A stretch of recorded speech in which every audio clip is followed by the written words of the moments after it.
The traveler moves steadily, his steps deliberate but burdened. The bundle he clutches is wrapped tightly, its edges frayed from long handling.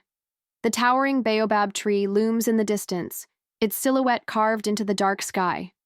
Each step feels heavier, as though unseen forces press against him, testing his resolve. The air shifts, carrying faint murmurs that seem to circle around him. Words he cannot understand weave together like a distant chant. The traveler pauses, scanning the empty landscape. His grip on the bundle tightens as he takes another step, and the whispers grow louder, sharper. Before him, the sacred tree stands unyielding, its roots twisting into the earth as if to anchor the weight of its ancient power. The bark, gnarled and cracked, resembles an old face frowning in judgment. He hesitates, the gravity of the moment pressing down on him like the gaze of 1,000 unseen watchers. As the village clock strikes 12 in the far distance, his trembling hand reaches out. The sound of his knock echoes, unnaturally loud in the stillness. The echo does not fade. It lingers, resonating deep within the hollow of the tree, as though something inside has awakened. A low chuckle breaks the silence, sending a chill down his spine. The voice calls his name, slow and deliberate. It carries the weight of recognition, as though it knows him better than he knows himself. He searches the darkness, his pulse quickening, but there is no one there. The voice continues, unraveling. Memories he has tried to bury. Images of his family flash in his mind, their suffering, their pleas, and the shame that has haunted him since. The voice grows louder, mocking his guilt, forcing him to face the pain he has tried to escape. The traveler recalls the elder's warning, spoken in a tone that had been both firm and sorrowful. The tree remembers, but it does not forgive. The words now echo in his mind, merging with the voice from the shadows. He feels the cold grip of inevitability. The air grows colder, biting against his skin. He senses a presence, unseen but undeniable, watching him from every direction. A shiver runs through him as the weight of his actions begins to crush his resolve. He steps back, instinctively clutching the bundle closer to his chest. The voice shifts, splintering into tones he knows too well. His sister's anger, his mother's disappointment, his father's silence. Each word is a dagger, cutting deeper than the last. But there is something wrong, something twisted in the way the voices speak, as though they are puppets pulled by unseen strings. He exhales deeply, steadying himself. The fear does not leave, but he forces his legs to move, planting himself firmly before the tree. No matter the cost, he whispers, the words barely audible but full of determination. He raises the bundle toward the tree, ready to face what lies ahead. His hands had shaped beauty before, intricate carvings that adorned the village. Yet, his pride had led him astray. He had been warned not to craft the forbidden, but the challenge had been too enticing. The object, now long destroyed, had brought calamity. Crops withered, rivers ran dry, the spirits were silent no longer. You did this. Her voice trembled with anger, her eyes brimming with pain. Your hands crafted the curse that stole our father's strength and left our home in ruin. His shoulders sagged under the weight of her accusation, but he couldn't deny the truth. He had done this. Why would I help you? The spirits see all, and your arrogance brought this upon us. The old man's eyes bore into him like daggers, but as the silence stretched, the seer's expression softened. Still, balance must be restored, but the spirits demand a price, and it will not be small. The griot's voice carried over the crackling fire. Long before our fathers' fathers walked this land, the tree was planted by gods who grew weary of mortals' betrayals. It was said to hold their wrath, their judgment. The flames danced in the children's wide eyes, but for him, the words burned deeper. Drums echoed under the moon's pale light, feet stamping in rhythm.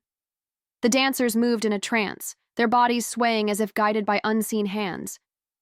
He stood on the edge of the gathering, torn between awe and unease. The spirits felt closer now, their presence thick in the air. There's more you don't know. Her voice broke the stillness, softer now, almost hesitant. Our family was bound to the tree long before you made your mistake. Father kept it from us. Her words sliced through him like a blade, revealing a past he hadn't imagined. The tree does not only hold curses, the seer whispered, leaning closer. It is a gate, guarded by gods who demand respect. They have watched your family for generations, waiting for a moment like this. His chest tightened, the weight of their gaze suddenly unbearable. He sat alone, gripping the smooth stone talisman in his hand.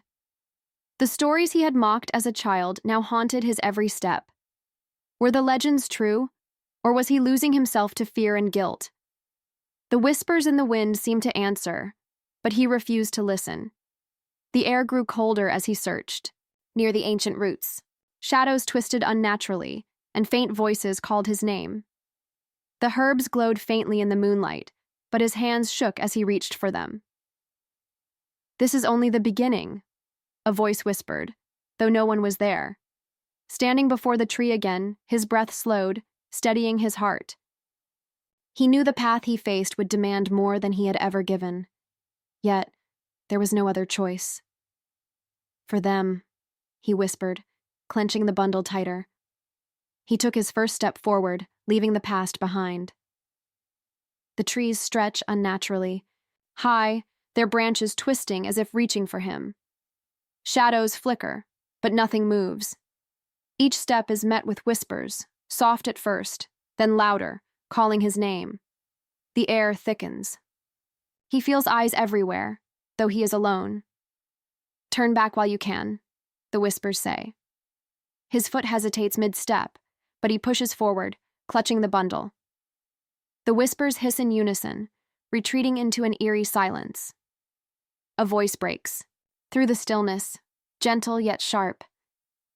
You've failed us all. He freezes, recognizing it instantly. The figure of his sister emerges, her face half lit by the faint glow of the forest. You were warned, she says, stepping closer. Your pride destroyed us. The words sting like thorns, memories flooding back. She laughs, bitter and cruel, yet her eyes betray a sadness. I tried to save us, he whispers. You don't understand. Her face twists into something unnatural. Save us, or save yourself? The figure dissolves into shadows, leaving him trembling in the dark. The air shifts, colder now, as unseen voices surround him.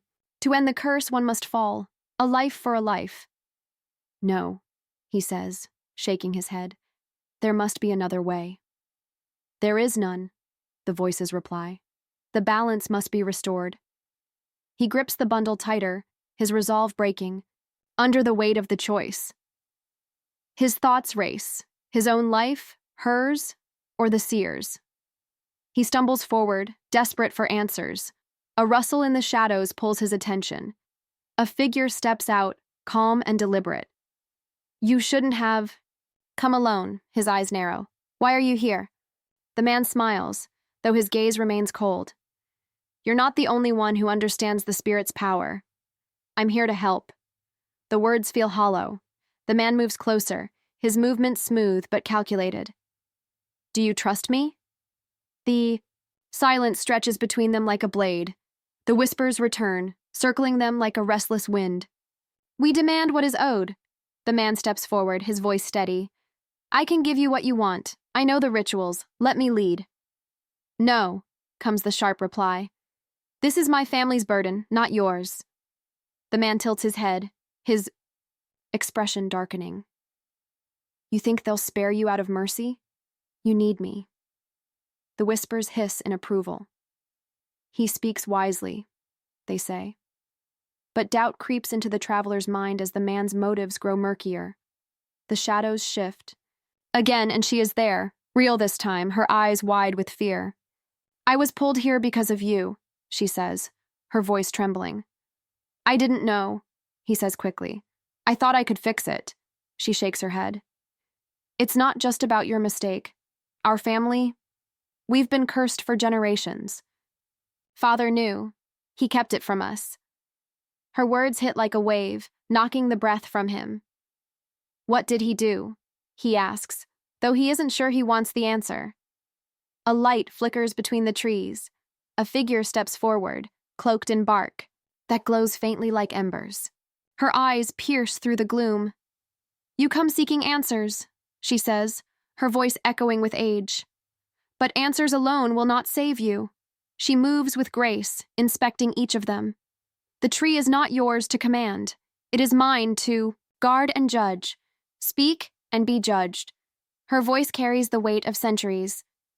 Your ancestor knelt before the gods and promised loyalty, but when their backs were turned, he betrayed them.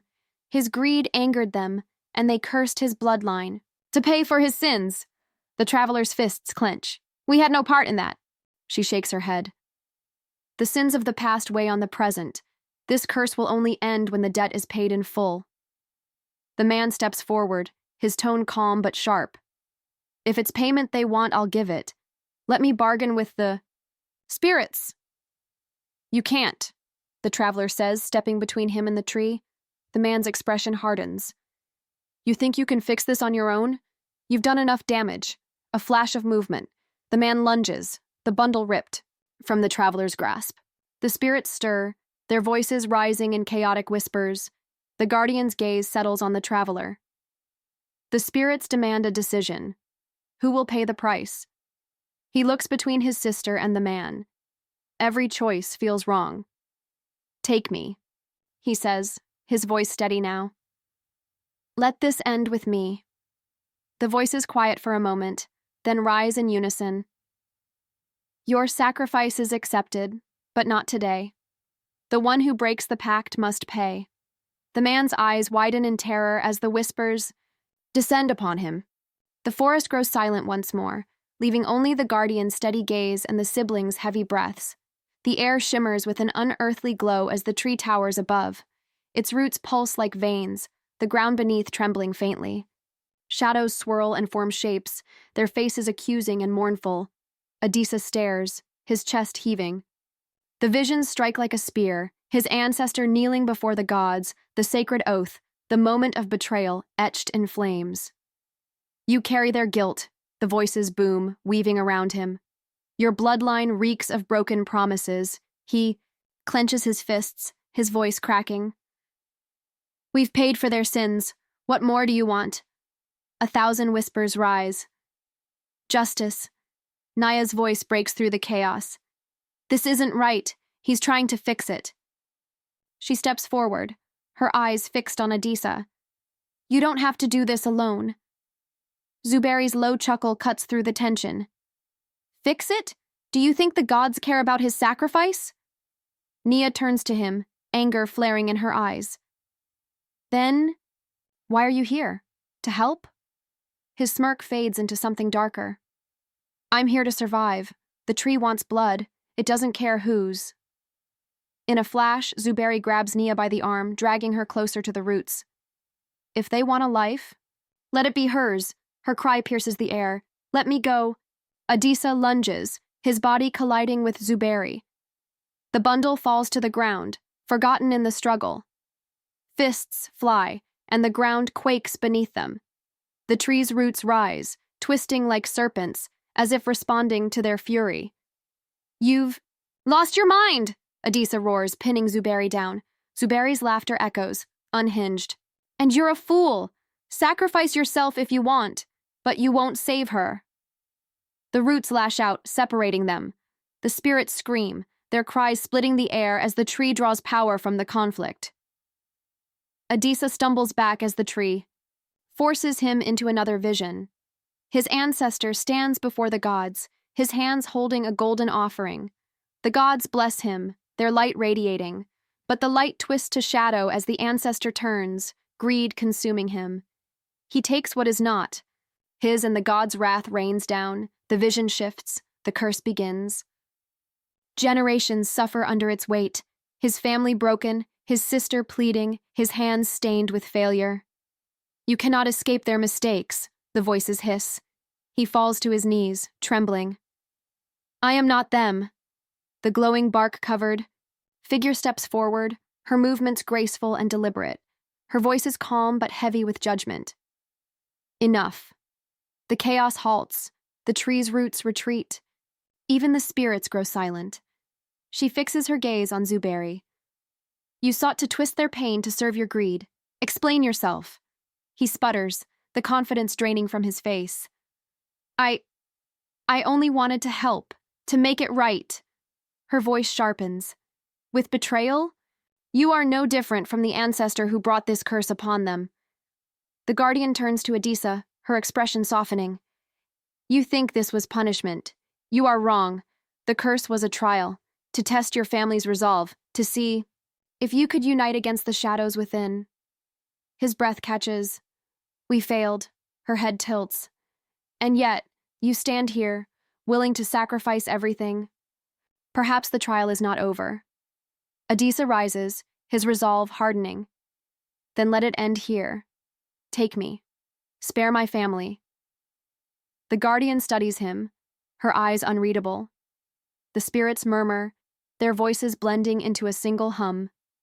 Selflessness is rare, she says, but the price must be paid by the one who breaks the pact, not the one who seeks redemption.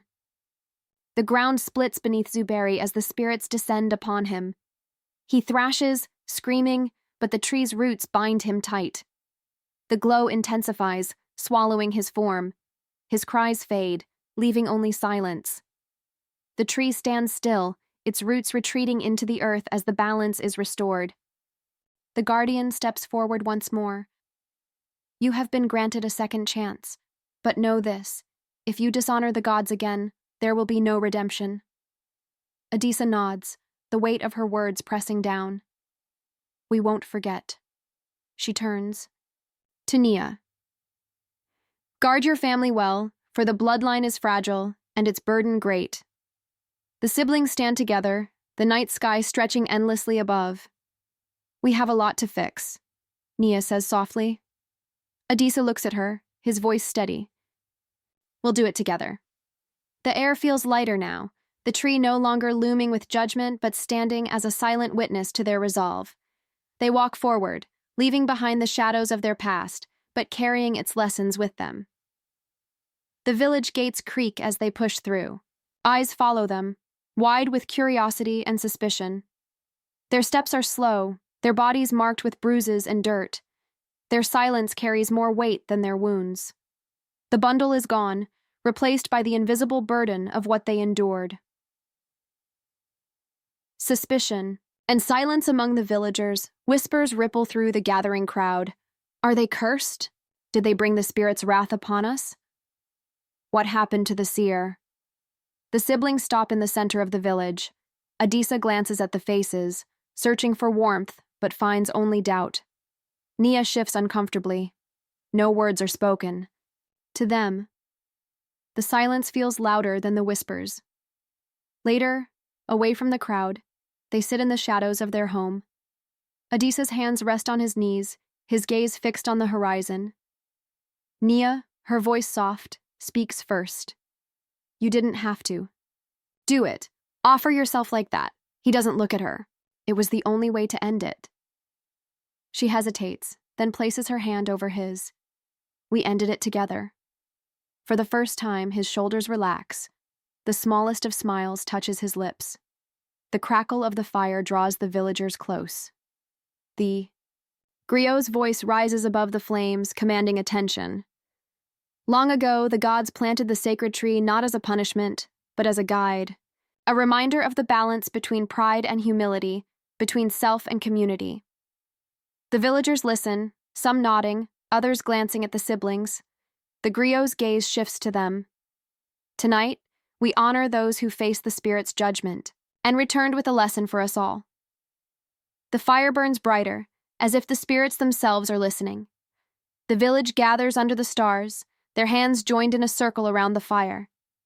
Chanting begins, soft and melodic, growing stronger, with each beat of the drum. A small bowl is passed, filled with water blessed under the sacred tree. One by one, they dip their fingers and touch their foreheads, a sign of cleansing and renewal.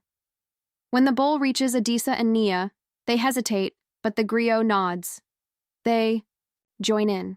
their movements slow but deliberate. At the tree's base, Adisa works with steady hands. The wood resists at first, but he carves with purpose. Symbols of unity and resilience take shape beneath his fingers.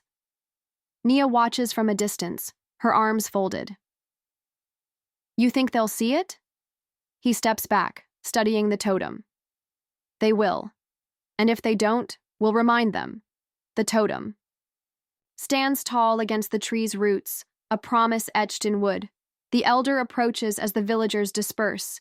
His cane taps the ground with each step, his face unreadable. The curse may be lifted, but the gods do not forget, he says, his voice low. Adisa nods, his expression serious.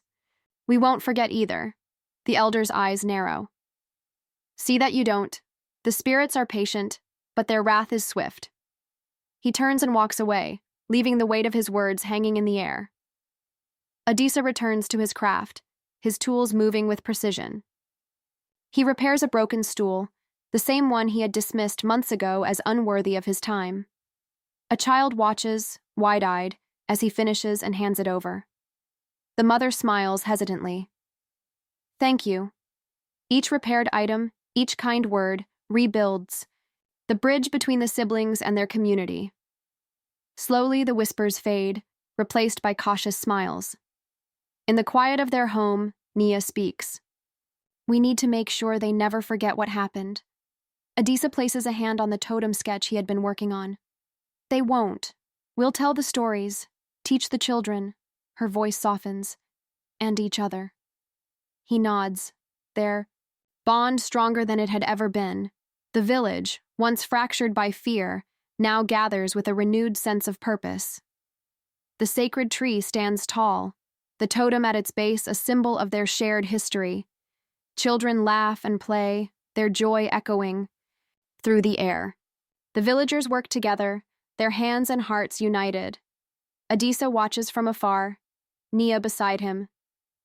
It's different now, she says.